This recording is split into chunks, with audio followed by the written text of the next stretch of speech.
Good morning. It's 10 a.m., a little after actually, 10:04.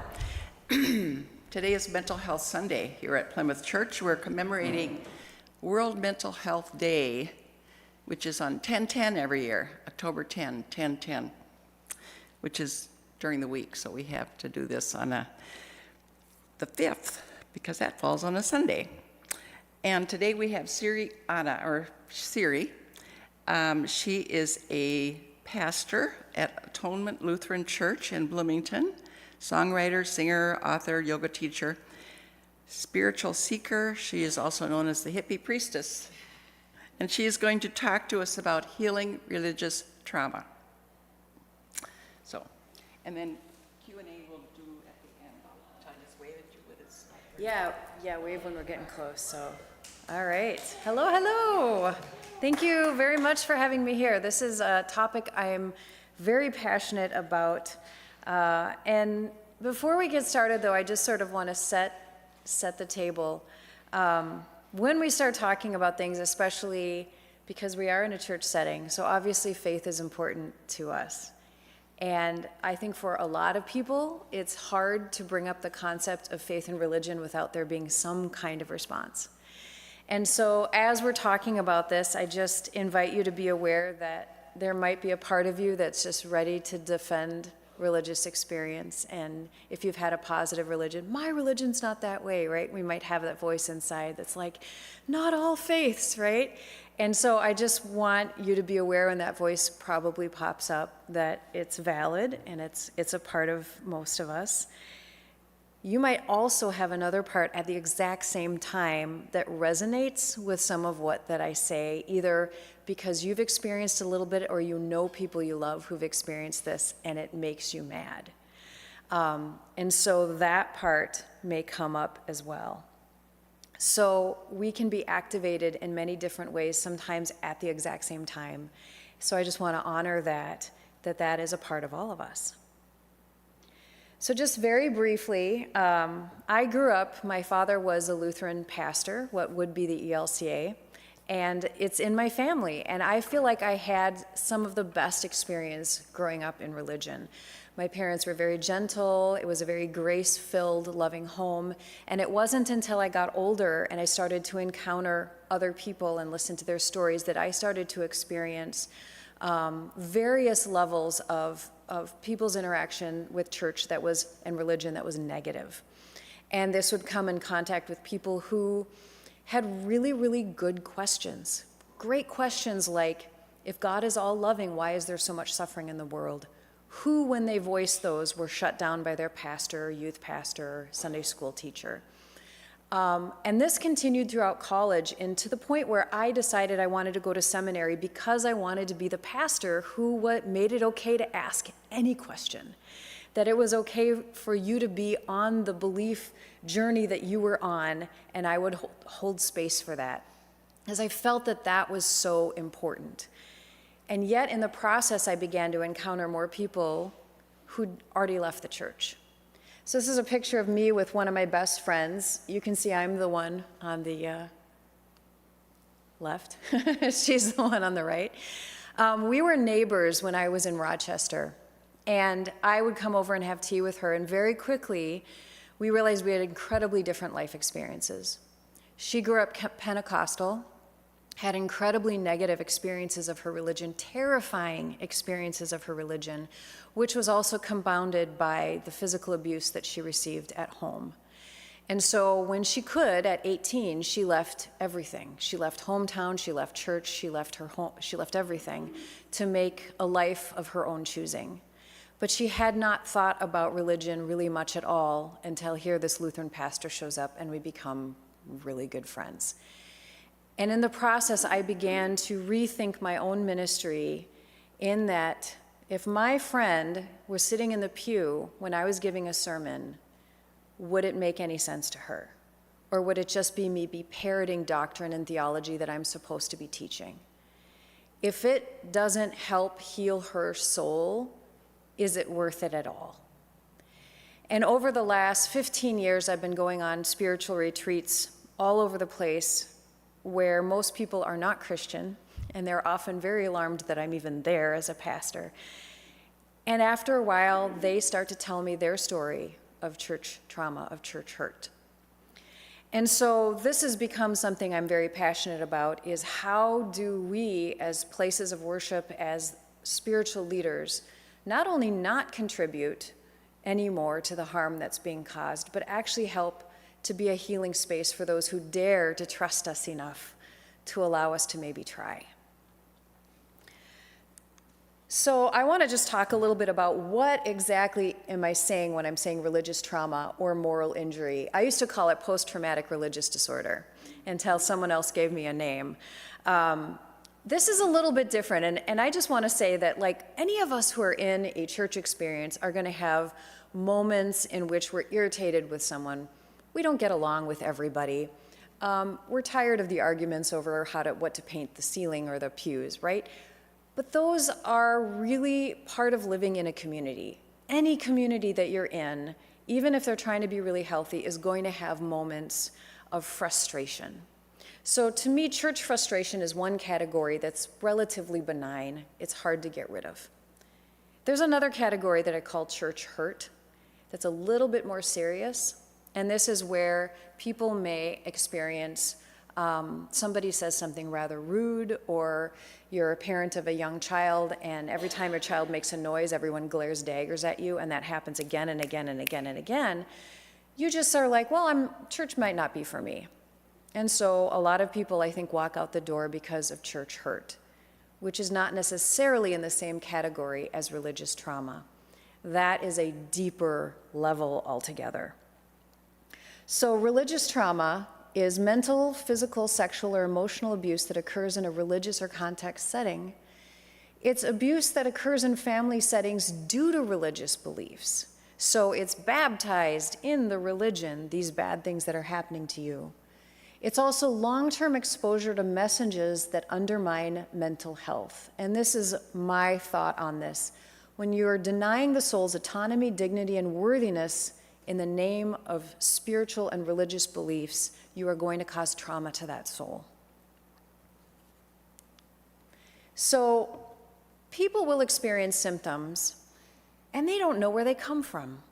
They're having panic attacks, anxiety, depression, feelings of worthlessness. They find themselves self-medicating with anything from alcohol, drugs, to all the ways we self-medicate, anything compulsive. And even acting out in ways that are often misunderstood as lazy or bad because of some of the damage that can be done to parts of our brain through long-term exposure to stress and to trauma. And the thing is that a lot of times people don't actually know where this comes from, and because they cannot put it down to one particular event that happened. If you had a tornado flatten your neighborhood and you were in the basement and you lost everything, you know where your trauma came from. But a lot of people experiencing religious trauma cannot pinpoint it. But in interviewing and looking, we can actually find the actual causes. So the causes of religious trauma are fear-based and shame-based systems of faith that start with you are a sinner, unworthy at your core. Often places where you have no choice and no voice. You have no ability to ask questions, to think creatively outside of the box. You are often silenced, maybe because you're a child. Children should be seen and not heard. Maybe because you're a woman or someone else. It's, again, an authoritarian system where you have, for example, God, Pope, priests, pastors, father, wife, child. And anyone above you, you must listen to without any question. You just obey like you're a good little soldier. Again, no doubt, no questions.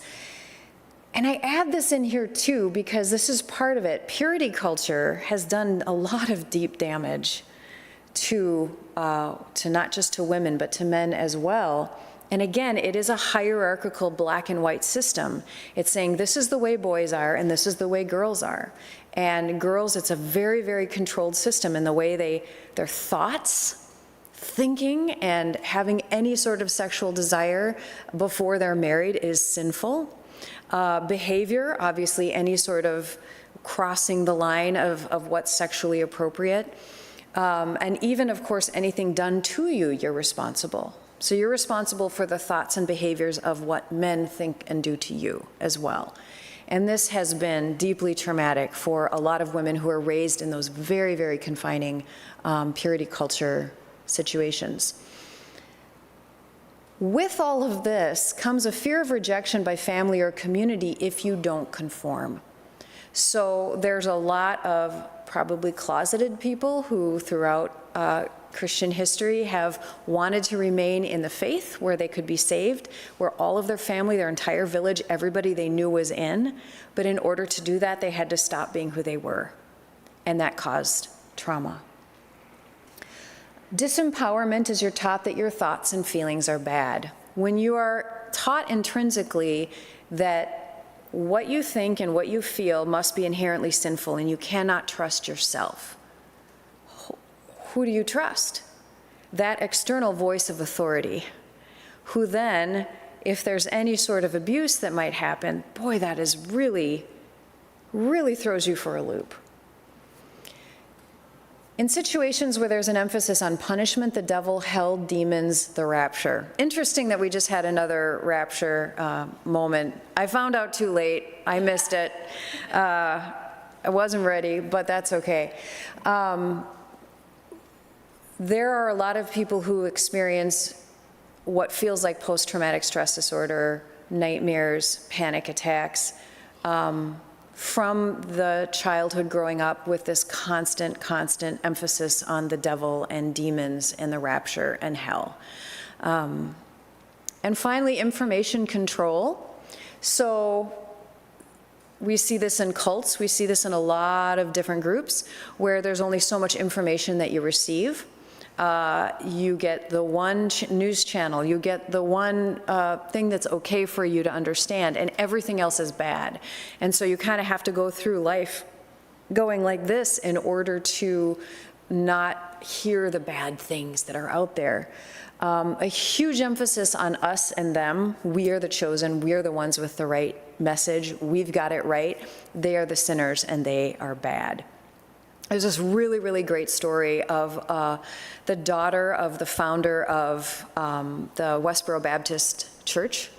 And she grew up believing that they had the truth, and she was going to all of the, rallies where they were holding up the signs, "You're going to hell," and so forth. And they were also taught, though, that all of the people out there were mean to them because they were so sinful. So they would hold up the signs, and every time people would yell at them, it would just reinforce their worldview. We are the righteous, and they are the ones who are sinful. What's interesting is that someone didn't follow that script, and this young Jewish man offered her chocolate instead and continued to show up at the same place as she was and offered her kindness, and they started to have a dialogue, and fast forward, they ended up getting married, and it completely changed. It was this process, but it broke through because of compassion, because the script was not being played out as it should be. And of course, separation from others. So the more control you have in your group, the more sort of an authoritarian structure where what you think, what you feel, and what you do, what you wear, and who you are as a human being is defined by an external control, the more that does damage to your soul and the more it can cause trauma. So some of the ways that this might manifest that you will see out in the world is pressure for, I should say, mostly women to stay in abusive marriages. A lot of theological doctrine and Bible verses have been used as weapons against women to keep them staying in really bad situations. Shunning due to divorce. So literally you cannot be a part of our congregation, or all of a sudden everybody stops talking to you because you've gone through a divorce. Again, mostly women experiencing this. Gender bias and or discrimination. So this could be, again, women might experience that they cannot do certain things, that they experience that they are lesser than. So misogyny, but also the whole LGBTQ culture. And this, we can go deeper into these conversations as well, that who you are at your core, there's something inherently wrong with you that needs to be controlled. Emotional abuse or shunning due to depression diagnosis, Mental Health Week. So here we are, we're talking about this. And I heard a little bit about a young man who came and talked in the last worship service about his struggle. And it is so amazing that churches are doing that and not following it up with, you just need to pray harder. So there's been a lot of damage done with people who are struggling with mental health issues or mental illness themselves. And then they're told, it's demons, we just have to pray, we have to exercise, and then when the problem doesn't fix itself, you don't have enough faith. So it's all your fault. It's completely all your fault. You have to pull yourself up completely, and that is very, very damaging. And then, of course, victim blaming. God is punishing you, you brought this on yourself. That could be mental illness, it could be the loss of a child, it could be the inability to get pregnant. There's so many ways in which people will get the message that if you don't have the perfect life, it must be your fault. And of course, anytime we use the Bible to control, punish, demean, or dismiss another human being. So I've found this really interesting because there's spiritual practices that we have accepted in the religious community for hundreds, if not thousands of years. And people who have adverse childhood experiences, that's what ACE stands for, meaning we all have maybe something bad that happens when we're a child, but when you start having a lot of those, whether it's prolonged religious trauma or I lost my dad, my mom had mental health issues, and I was in a car accident. The more you have, the more that actually changes the way your brain works. And so, for instance, your left amygdala with emotions are overreactive. You have a hard time regulating. And so you might get really, really angry, or you might get really, really, really sad. The hippocampus is underactive, and that's your memory and your narrative. There are some people who can't remember their childhood very well. You ask them, please draw a storyline in order of what happened to you, and not only can they not put things in order, but they don't have a lot of stories. And then the prefrontal cortex, where you think and do your impulse control, is underactive. And so what people have noticed is people who've had adverse childhood experiences, including religious trauma, but not necessarily that, really have a hard time with and act out in ways that we've traditionally in religious circles considered bad or sinful. So oftentimes, we'll say, hey, come and memorize Bible verses and stand in front of the congregation, and you have some kids who just can't do it. Well, you're stupid. No, your brain won't do it because it's busy trying to keep you safe. Also, there are people who just cannot sit in silence and meditate because of the way that their brain works. People who don't know what else to do, so they self-medicate with sex, smoking, alcohol, drug abuse. How many sermons have had pastors sitting at the pulpit pounding, talking about those as being sinful behaviors? How different if we shifted the way we talked about sin in general. And I don't actually like to use that word because I think it's been so abusive in the past. There's a much better way of saying, like, what has happened to us? What harm has been done to us? What shame and fear and judgment have we embodied in a way that is causing us to act in the way that we do? And then how can we help heal? Rather than somehow there's this belief that if you call someone a sinner and you name their sins, that they'll go, oh, cool, all right, I'll confess those and everything will be better. And again, people having depression, suicidal ideation, issues with money, keeping a job, those are all effects of adverse childhood experiences. So even if someone's not had any encounter with religion, but they didn't have a great childhood, and then they come into church and they don't behave in a, quote, normal, healthy way, they can experience a level of trauma because they can't do the things that they think make them a good person, a good Christian, a good whatever. So it's really important for us to think about our theology in terms of what heals or what harms, what supports mental health and people's journey with that, and what calls it sinful, basically. So I also want to talk about why this is underdiagnosed and misunderstood. This is a very, very new topic in our world. We've had religion for tens of thousands of years, and it is just starting to be studied.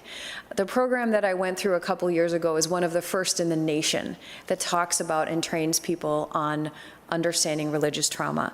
And one of the reasons I think is because it's not obvious. Who would think that just being trampled to death by ducks would cause as much harm as one big car accident, right? And there's overt abuse, which is very obvious, like I said, the tornado. Maybe when we think about religious trauma, we think, oh, you're experiencing that because you were abused by a priest or a youth pastor. That's an overt example, very obvious. You can put a finger on that. But a vast majority of the time, it's covert. It's all of the little things. It's growing up believing you're inherently a bad person and that you have to do X, Y, or Z to not be thrown into hell. And so your worldview is shaped by fear, shame, guilt, and condemnation, which is inherently damaging to the soul. The other thing is that therapists, like I said, everybody has their own experience of religion. And so therapists who aren't necessarily aware of this might hear someone talking about their negative experience, and they'll impose their own values on the client without realizing that that's what they're doing. For example, someone will say, I don't know, my church says this, I feel so bad, it's awful, da-da-da-da, and the person goes, oh good, you're ready to realize it's all just hooey, there is no God, come to the side of atheism. And the person's like, that's not what I want. Or someone says, I don't know, my church is just, I'm really struggling there, I just don't feel good, I don't know what to do. And the person goes, oh, it's not all churches. We just need to find you the right church. But is that what they want? Is that what they need? You don't know. We don't know what the journey of that person needs.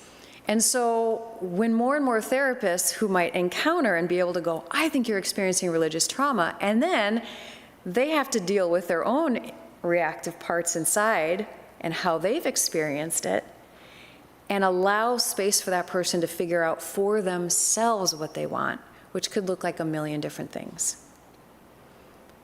I think this is a big one, though. It's misunderstood and misdiagnosed because bad theology is so pervasive and accepted as a dominant cultural narrative. So much so that when pastors and other people talk about a God of love and a God of grace, it tends to get people more upset than when we talk about things that are more law-based. It's still the case today, and it's still the case in our culture. When we talk about love and acceptance and things, people say woke and other things like that because it's so not what we've been raised in. We've been raised in a very shame-based, fear-based narrative that's pervaded the entire culture. Therefore, that must be normal and okay.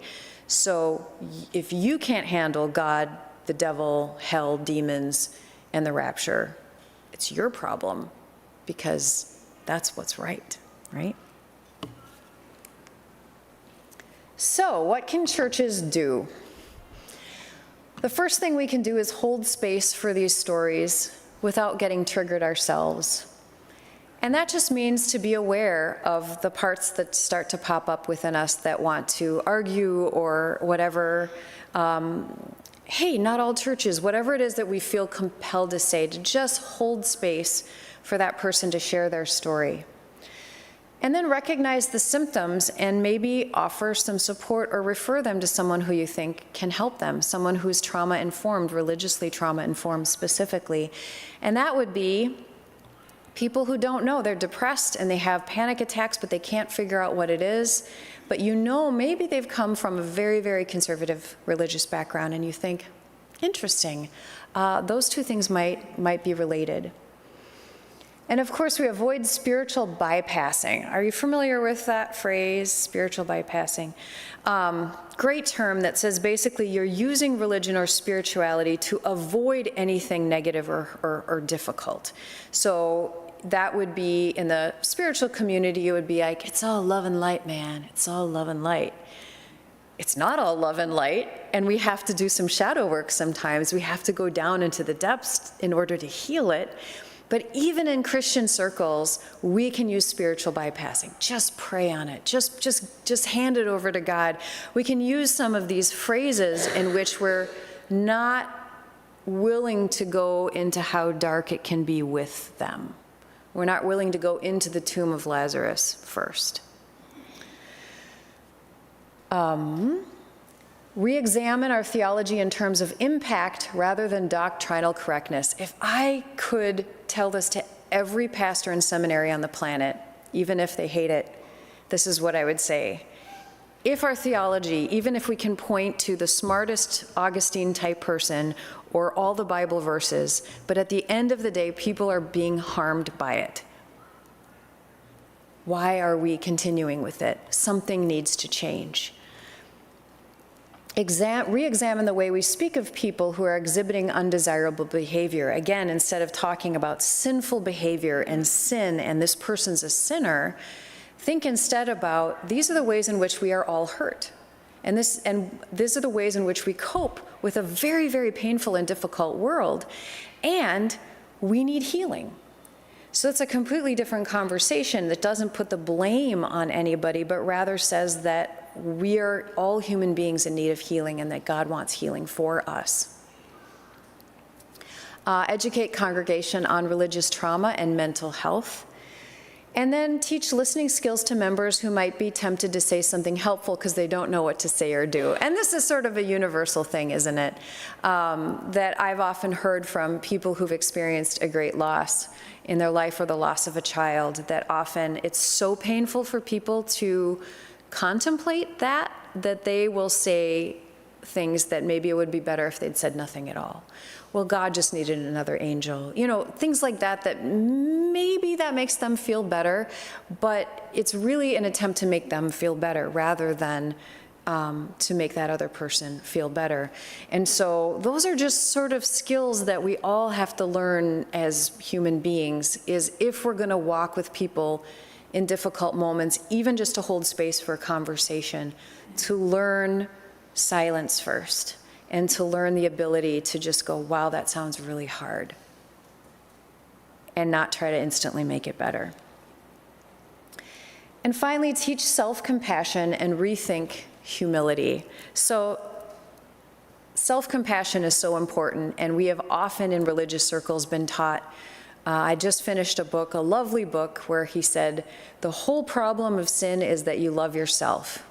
And I thought, well, it's clearly feels like a guy who wrote this, yeah. But a lot of feminist theology has come up with the idea that actually, if you haven't been in power for thousands of years, the problem isn't that you love yourself too much.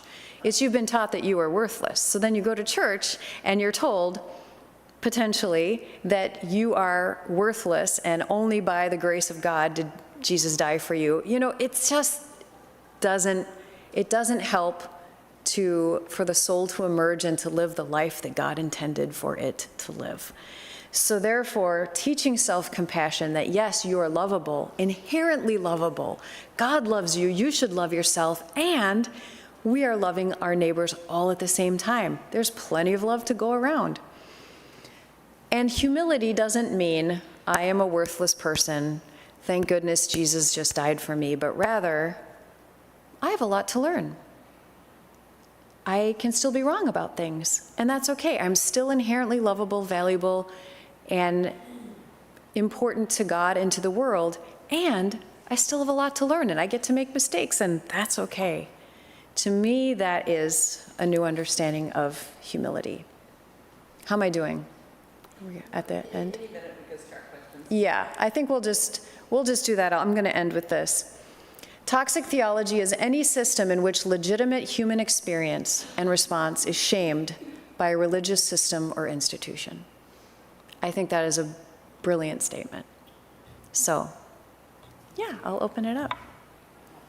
the mic beneath the question.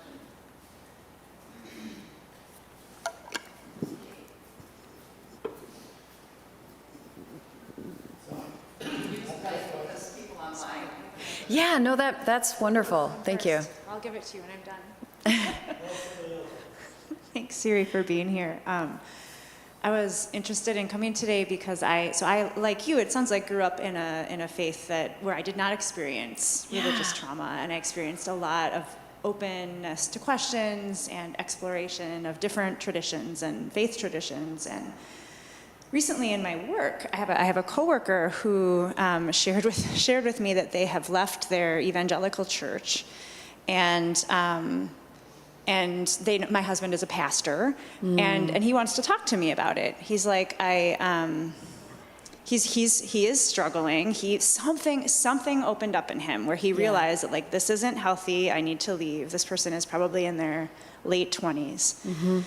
It has separated them from their family, from their home community. They grew up in a small rural town where the church is everything, and they have one cousin that made the change with them, but otherwise they are alone. Yes. And my question is, and you got at this a little bit, but what advice might you give me? My intention is to sit and listen. Yes. And to not offer like alternatives. Right. But to get kind of curious. I'm very curious about, like, what was it that this person heard or experienced that kind of opened the door for them or made them But do you have other advice for those of us who are in community with folks who have experienced this and want to talk to us about it, especially if our experience is different? Yeah. How can we best be supportive? Yeah, I think the first thing is to be really upfront and honest with them and to say, you may know that I am a part of a church, but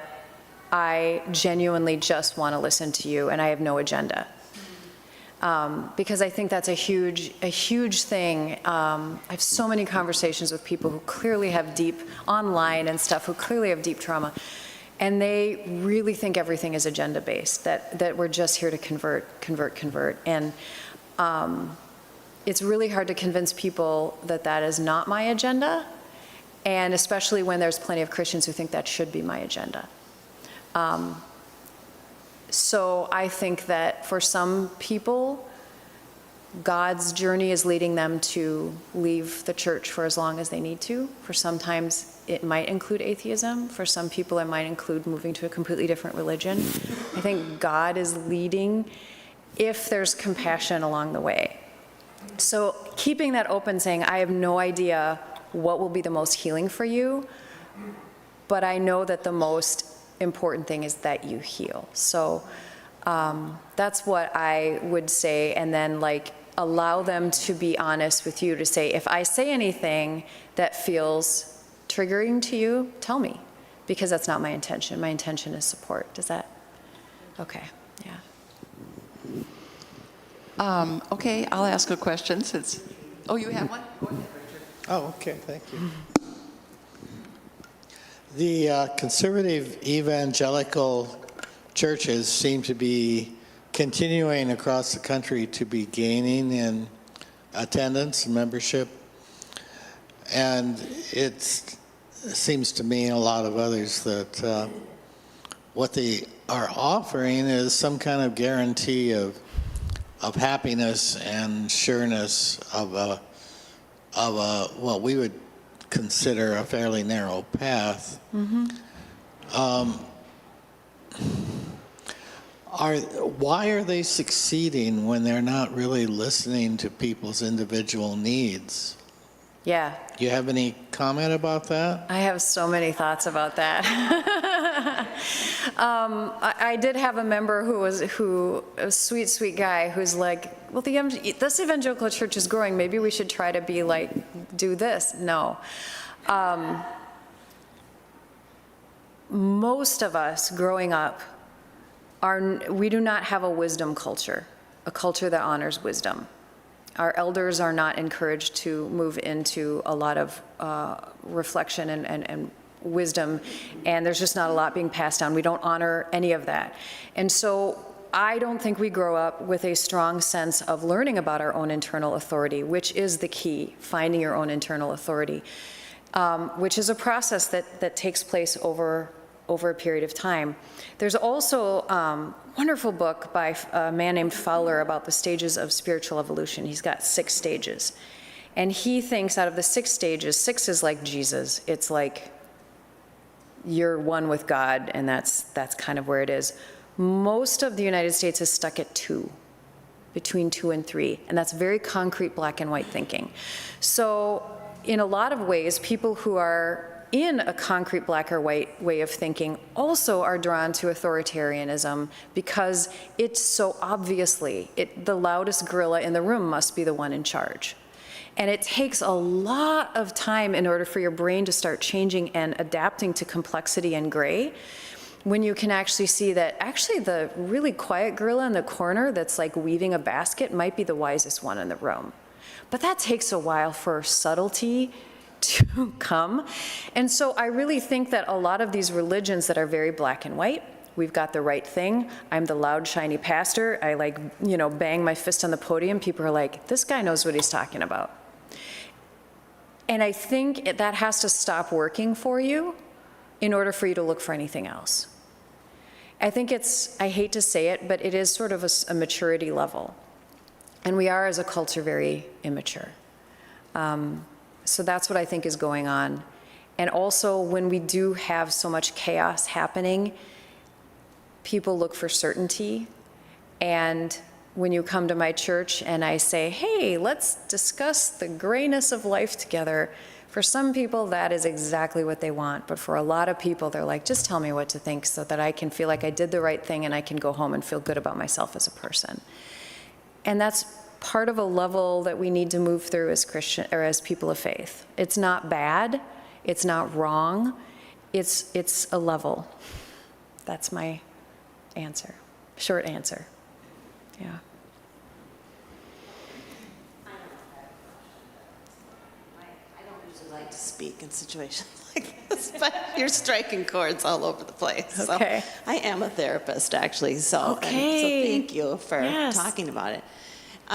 But that isn't even, well, maybe it's what I was going to say. I have a dear friend who I lost way prematurely, and I'm only giving credit to her because one of the things she said to me, and we were having conversation years ago, was we were talking about some situation, and she said, well, you know, Carolyn, most people, their emotional intelligence isn't beyond like 7th grade. Yes.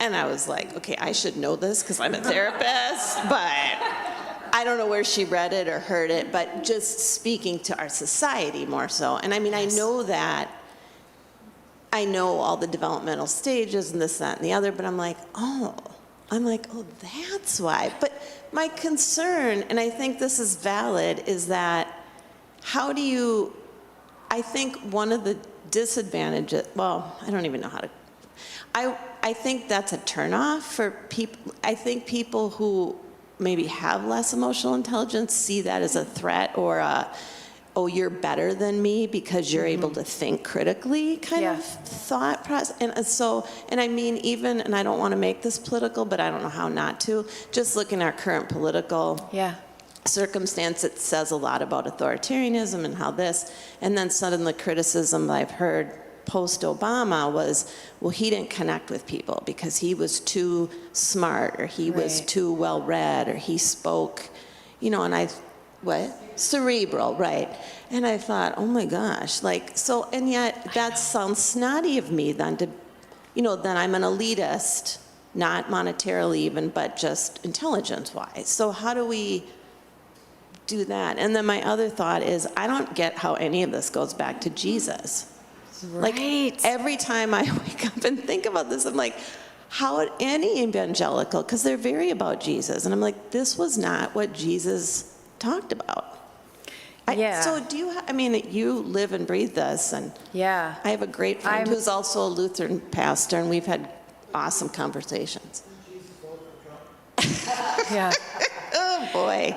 There's one of the things that I've studied a lot about is how, European Christianity really started to shift towards the power and the control and the domination narrative and and colonialism. And over time, it started to shift away from humility, service, egalitarianism that was a part of the first 300 years of Christianity, you know, and I didn't know that there were women pastors and bishops for the first 300 years. And then when Constantine became the emperor, he invited only the male bishops, and they were the ones that figured out what was in and what was out of the faith. And so I've been doing a lot of what I call spiritual archaeology to try to get back to what happened. And then too, when Christianity moved into American soil, it was brought by white people who weaved it very intentionally with white supremacy to justify the horror of slavery and what was being done to the indigenous people. Scientists, doctors, politicians, and pastors all did their work in their field to justify white supremacy. And so that nationalism, white supremacy, misogyny, all of it is woven in, Flag America, Bible, all of it woven in such a tight package that it all seems synonymous, which is why when people will talk about peace, or they'll talk about welcoming the stranger, or they'll talk about diversity, equity, inclusion, these things, people feel it threatens their very faith. And you think, how? Because of course Jesus, but it's all unconscious. It's all back here in the subconscious. It's like we've been breathing this spray for so long that we don't even know that we've inherited these beliefs. And so for a lot of us, it's a matter of detoxing from them. But you had a really good first question, how to not sound elitist. That's the best thing I can say about that is that I say, at this point in my life, I had a similar thought as you. I try to find a bridge, and I say, and I read this and I heard this story, and it changed my mind, and I didn't know, and I didn't know. And I've done that with my work on racism, I've done that with my work with LGBTQ, with other things. I'm like, I was a good intentioned person. I always had this belief that God loves everybody, and yet I didn't know about this. And so that would be the best thing I could say is when interacting with somebody who hasn't thought critically. I could say, that makes sense where you would think that way, and I thought that way too, or I can understand where you're coming from, and I learned this, and it changed my perspective.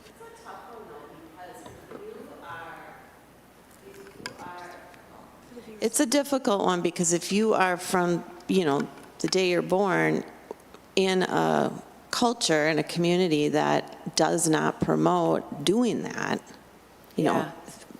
educating yourself on anything other than what you're supposed to be learning and taught and believing. We've got a lot of work is what I'm saying. And I don't know what I mean by we, because that sounds elitist. I don't mean it elitist. Yeah, I just mean sure. we as a culture, society. Yeah. And it brings a whole other level of compassion for what, maybe even compassion is not the right word, but it does, of people who are there, and then how do we more come together, I guess is what I'm saying. Because I want to throw one more thing in the mix here that I think this is really, really good. To deconstruct the beliefs that you had when you were younger is a terrifying thing. And most people, when they get to that threshold, they run backwards. Because to go to the other side can feel very lonely. All of a sudden, you're doubting messages your church taught you, messages your family taught you, messages your culture taught you.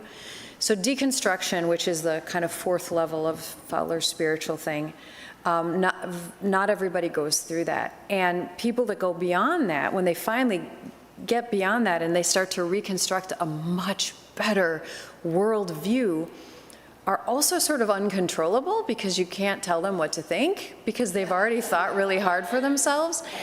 And they are often very terrifying to people who are in the more black and white version of thinking. So that is why so many heretics were burned at the stake. They were these people outside the paradigm of the power of the church, why Jesus ended up at the cross and so forth. So first of all, the first thing I'd say is for some people, when they're very stuck in their beliefs, this is how I grew up, this is what they believed, having someone counter that and give new information can feel terrifying. That it's pulling on the house of cards of everything they believed. Well, if that's true, then the world wasn't created in 6 days, and then this isn't true, and then my world is gone. And that can be very, very terrifying. And so it is hard. That does make it hard, because not everybody wants their world shaken up. Yeah. Sometimes the world, it has to stop working for you before you're ready. You have to like hit bottom before you're ready for someone to go, hey, here's another way to think. Okay. I wanted to comment on the megachurch phenomenon and how it's all about marketing and about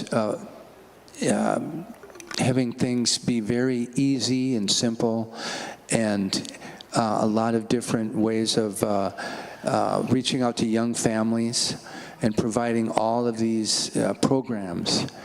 And I don't completely reject the success of these mega churches, and some of them have some really good track records. But what are your thoughts about them? Well, I think the "you shall know them by their fruits" is really important. If there's a level of authenticity and humanity that's preserved both with the pastor and the leadership, where they maintain healthiness and healthy boundaries and healthy theology, just because you're big and you're good at marketing doesn't always mean that you're, it's not necessarily a black and white situation. Just unfortunately, we know that sometimes those systems can start to lean more and more towards appearance, more and more towards the look of success. And so for even the pastors and the staff, the kind of pressure of succeeding becomes so strong that they can have, unfortunately, those tend to be the pastors that are often end up arrested for sexual offenses and things like that, because they haven't allowed themselves to be a full human, because if people see that I'm a full human, maybe we won't succeed. And then I think about how that affects all the people in the pews in terms of... Are you referring to the prosperity gospel? It can be lots of things. So it's very tempting to be lured in to just numbers and superficial things, right? We got 500 more members this year, therefore we're preaching the gospel and we're succeeding. There's no proof of that. It may be true, it may not be true. Sometimes when churches get more authentic, they first lose a bunch of members. But then sometimes in that process of authenticity, then they gain more members back who are drawn to that authenticity and they want that realness. So I wouldn't want to just dismiss all churches above a certain as being all like this. But I do think the healthiness of the pastors, the staff, and the members is where you're going to see if that's really working. And again, like I said, it's so tempting to steer yourself and make your decisions in the way of what's going to look successful and fruitful to keep up that. It's so tempting. It's got to be one of the temptations of Jesus in the desert. One last question. What's it like to be a hippie priestess? That was a title that my church musician gave me, and he just kept saying it, and I'm like, I really like that. So I'm just gonna own it. Yeah, I could do a whole thing about my journey of everything I learned, but I just love learning, and I love learning from completely different faiths and spiritualities. I feel like at the core of most of them, there's something so beautiful, and it's just made God bigger and bigger and bigger and bigger for me. And I try my best to bring that back to my congregation. So. Well, I think it's about time to end, so Thank you so much. This was really fun. Thank you. Thank you. there are people online so. Yeah. And next week, let's see, next week we have a person coming, Racial Justice Committee, Racial Justice Initiative is sponsoring this, and it's Amanda Harrington, she's the Director of Neighborhood Safety. So we know about the police department, but we don't necessarily know that there's also. So that's who's going to speak to us next time, and thank you for coming.